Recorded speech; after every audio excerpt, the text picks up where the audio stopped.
Hi guys, we're back with another exciting episode of Cricket Catch-up with me, Katch. Today, we'll be bringing you all the tales behind Season 1 of GT20 Canada. So let's get started. Our Season 1 tale starts in 2018.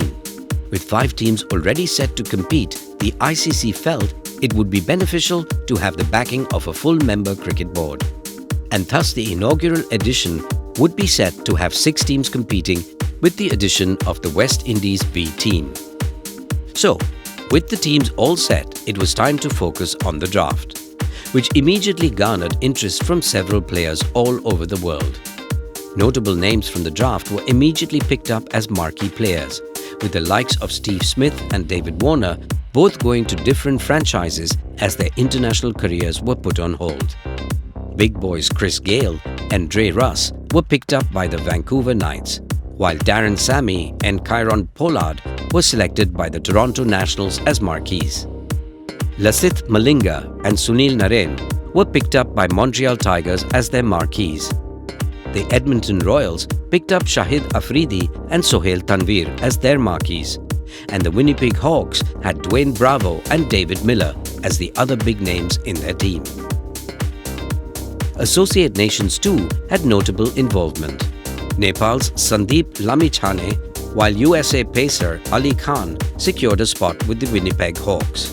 The Vancouver Knights had the explosive Hong Kong batter Babar Hayat in their ranks. Over 18 days, these 6 teams will play 22 matches, with each team playing 6 matches in the group stage, followed by 3 playoff matches and then the finals. After months of preparation, it was time to kick off the inaugural season of GT20 Canada.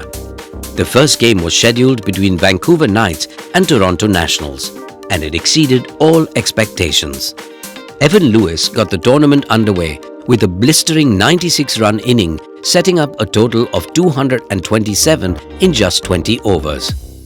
This was surprisingly chased down by the Nationals, who managed 231 in their 20 overs, courtesy of Anton Devcic's 92 and Steve Smith's 61. The first half of our tournament had some very memorable performances, particularly from the likes of Peter Siddle, Justin Greaves, Rassie van der Dusen and Fabian Allen.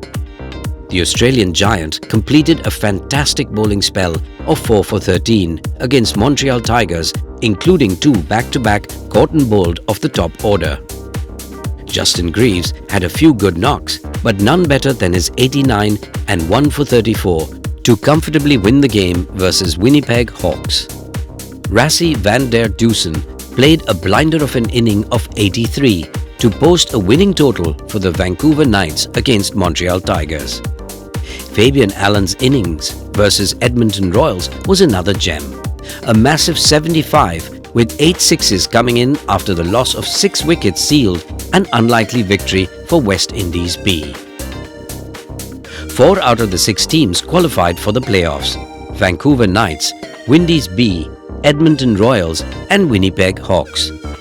The table toppers, Vancouver Knights and Windies B, faced each other in the qualifier 1. The winner of this contest will qualify for the finals. This match will be remembered for Sharfane Rutherford's heroics. Chasing a target of 215 set by the Knights, Windies B lost 3 wickets for 11. Rutherford scored a match-winning 134 to take his side into the finals. In the eliminator, the Hawks took on Edmonton Royals. The Royals batted first and set up a target of 184 for the Hawks. Agha Salman and Andre Fletcher both scored useful 40s. Rayad Emrith taking a 4-for for the Hawks. In reply, it was a clinical top-order batting performance from the Hawks, with David Warner and Ben McDermott both scoring 50s to help the Hawks chase down the total with 1 ball to spare. In qualifier 2, it was the Vancouver Knights facing off the Winnipeg Hawks. In a rain-interrupted contest, the Knights scored 152 in 13 overs, thanks to Chadwick Walton's 45 and a low-order flourish from Andre Russell. In reply, the Hawks needed 98 runs in 8.3 overs, as per DLS calculations. The Hawks managed to score 85 in their 8.3 overs, and Vancouver Knights qualified for the finals. The finals was an exciting contest between the two best teams of the tournament. A recap of Qualifier 1 with a different result. The Windies B were put into bat by the Knights and they were bowled out for 145 in 17.3 overs, thanks to a late blow from Fabian Allen, scoring 41 in just 23 balls.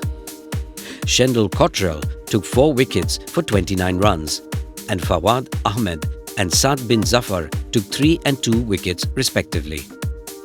In reply, the Knights had a troubled start, losing 3 wickets for 22 runs. It was a 126-run partnership between Rassie van der Dusen and Saad bin Zafar that helped Vancouver Knights win the finals. Saad bin Zafar was adjudged the man of the match for his performance, scoring 79 off 48 balls and taking 2 for 26. The Vancouver Knights were crowned the champions of GT20 Canada Season 1.